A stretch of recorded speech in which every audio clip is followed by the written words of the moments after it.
Friends, welcome my channel. இன்றைக்கி நம்ம எங்கள் அம்மா எப்படி முறுக்கு சுடுவாங்கன்னு நம்ம பார்க்கலாம்.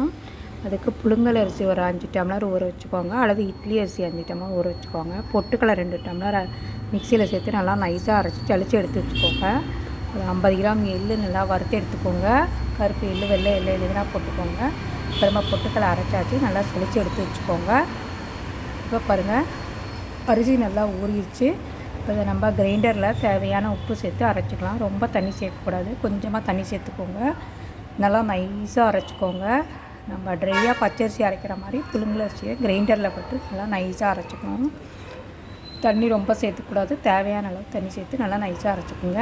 இப்போ கார முறுக்குக்காக நான் ஒரு 20 மிளகாய் ஊற வச்சுருக்கேன், காஞ்ச மிளகாய். அதை மிக்சியில் சேர்த்து நல்லா நைஸாக அரைச்சி வச்சுக்கோங்க.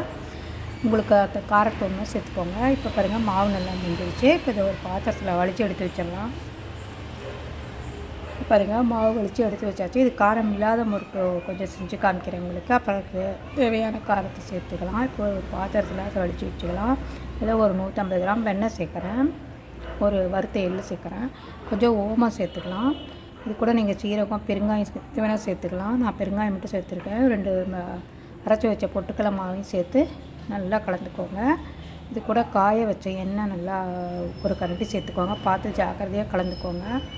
கொஞ்சம் ஆறுனதுக்கப்புறம் கலங்க. இப்போ இதை நல்லா கலந்துட்டு முறுக்கு குழாயில் சேர்த்து முறுக்காக பிழிஞ்சு சுட வேண்டியதான். இது காரம் இல்லாத குழந்தைங்களுக்கு கொடுக்குற மாதிரி இருக்கும் இந்த முறுக்கு. இப்போ காரம் வேணுன்னா நம்ம அரைச்ச மிளகாயை சேர்த்துக்கலாம். இப்போ பாருங்கள், முறுக்கு புழிஞ்சு வச்சு இப்போ இதை நம்ம எண்ணெயில் போட்டு எடுத்துடலாம்.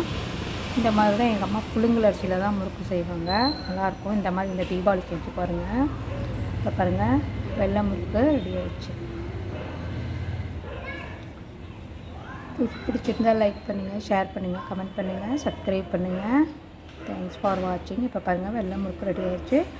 இப்போ நான் வெள்ளை முறுக்கு சுட்டுட்டு அதே மாவுலேயே இப்போ அரைச்ச மிளகாய் சேர்த்துக்கலாம். இது கூட அரைச்ச மிளகாய் போட்டு இது பாருங்கள், நல்லா முறுமுறு கிறிஸ்பியாக இருக்கும். இப்போ பாருங்கள், அதிலே நம்ம அரைச்ச வரமிளகாய் விழுது சேர்த்து நல்லா கலந்து விட்டு முறுக்கு குழாயில் புழிஞ்சோம்னா கார முறுக்கு ரெடி ஆகிடும். பாருங்கள், சூப்பரான, இதுவும் நல்லா காரமாக இருக்கும். ரசம் சாதத்துக்கெலாம் சூப்பராக இருக்கும். இந்த மாதிரி புழுங்கல் அரிசியில் அதெல்லாம் முறுக்கு சுட்டு பாருங்கள், அருமையாக இருக்கும். இட்லி அரிசி அல்லது புழுங்கல் அரிசி செய்யுங்க. பாருங்கள், சூப்பரான கார முறுக்கு ரெடி ஆகிடுச்சு.